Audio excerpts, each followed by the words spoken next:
Assalamualaikum warahmatullahi wabarakatuh.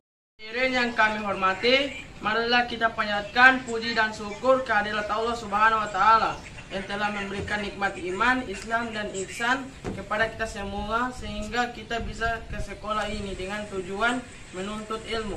Salawat beserta salam semoga senantiasa dicurahkan kepada Nabi kita semua, yakni Nabi Muhammad SAW. Hadirin yang dirahmati Allah Subhanahu wa taala, dalam kesempatan yang penuh keberkahan ini, saya Fawaz Rahman Abdul Wahid, saya Wahyu Andrab Said, ingin menyampaikan ceramah singkat tentang kisah Ashabul Kahfi. Pasti rata-rata jamaah di sini tahu tentang kisah Ashabul Kahfi yang di dalamnya penuh pelajaran, hikmah, mengharukan dan menyentuh hati. Bisa dibilang kisah Ashabul Kahfi adalah kisah menjelaskan tentang ketauhidan makhluk kepada Tuhannya. Adapun kisah Ashabul Kahfi diabadikan dalam Quran surah Al-Kahfi agar menjadi pelajaran bagi kita semua. Kisah ini terjadi di negeri Afasus. Saat itu negeri tersebut dipimpin oleh Raja Dakyanus, seorang penyembah berhala yang kejam. Raja Dakyanus memerintahkan rakyatnya agar mengikuti kepercayaannya dalam menyembah berhala. Jika menentang maka akan menerima hukuman yang tepat. Ketika kemaksiatan merajalela, ada sekelompok pemuda yang justru tetap memegang ketauhidan. Mereka tak mau mengikuti jejak dan keinginan Raja Dakyanus. Kelompok pemuda itu beriman kepada Allah dengan iman dan akidah yang kuat tak tergoyahkan meskipun negara tersebut memiliki raja zalim. Raja Dakyanus mendengar tentang sekelompok pemuda yang tidak mengikuti kepercayaannya, maka dia pun langsung bertindak dari cara halus sampai kasar. Sekelompok pemuda itu ditawari harta, jabatan, dan lainnya agar meninggalkan ketauhidan dan kepercayaannya, namun tak mempan. Akhirnya sang raja pun berniat memberi hukuman.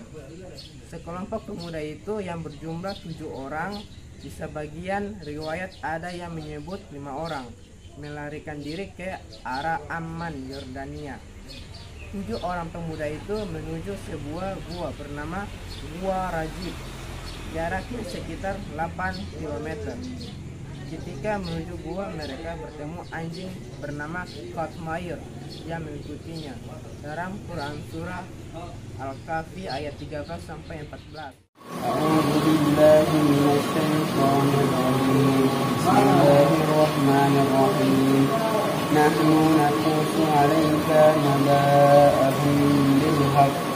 Innahum fityatun amanu bi rabbihim wa zidnahum huda. ربنا على قلوبهم إذ قاموا فقالوا ربنا رب السماوات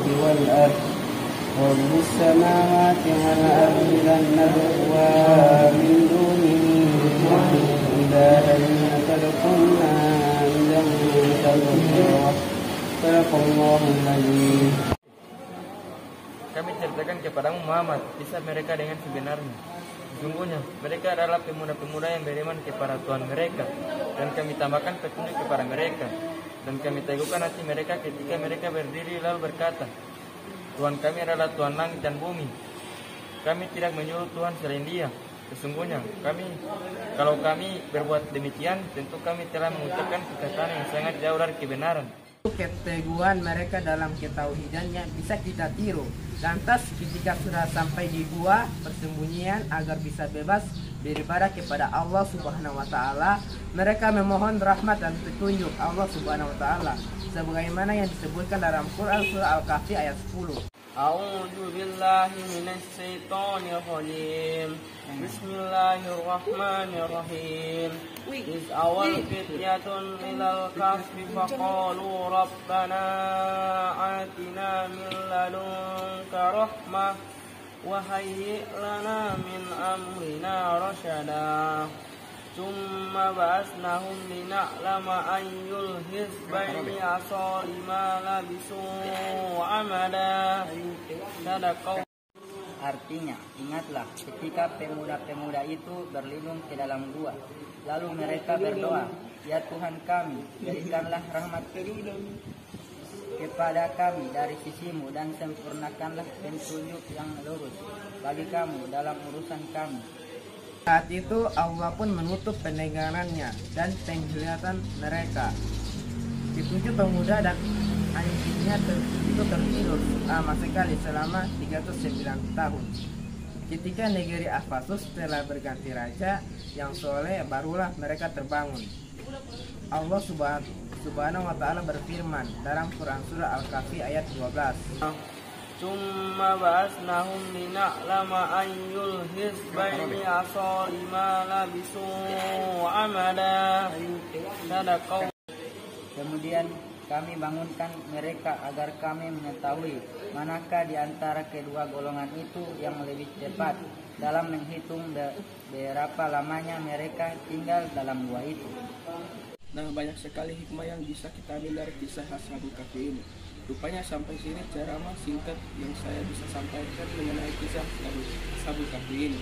Mohon maaf bila ada kesalahan. Wassalamualaikum warahmatullahi wabarakatuh.